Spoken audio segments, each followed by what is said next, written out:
ஏம்மா ஐயா ராசா, நல்ல அளவுல இருக்க மோதிரம் யாருக்கு? உன் தங்கச்சிக்கா? இல்லம்மா, என் பொண்டாட்டிக்கு. நல்லா இருக்காமா? இருக்கு, நல்லா இருக்கு. அது இருக்கட்டுமாக்கா, ஒரு மோதிரம் தான் வாங்கிட்டு வந்தியோ? ஆமாமா, ஒரு மோதிரம் தான் வாங்கினேன். ஏன் என்னல கல்யாணம் முடிஞ்சன அப்படியே தலையில மாறிட்ட? உன் பொண்டாட்டி பக்கம் சாஞ்சிட்டு அப்படியே என்னம்மா இப்படி பேசுத? பரவாயில்ல, எது வாங்குனாலும் முதல்ல உன் தங்கச்சிக்கு தான் வாங்குவ.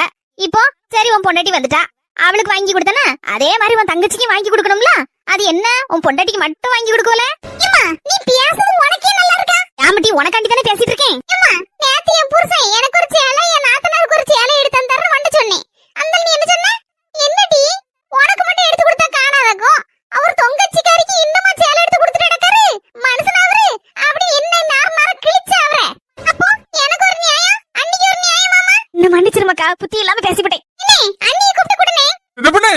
சின்ன பொண்ணு உனக்காண்டி தான் மோதிரம் வாங்கிட்டு வந்தேன், வாங்கிக்க. ஐயா, என்கிட்ட மோதிரம் இருக்குங்க, புறவு இருக்கு, உங்க தங்கச்சிட்ட கொடுங்க.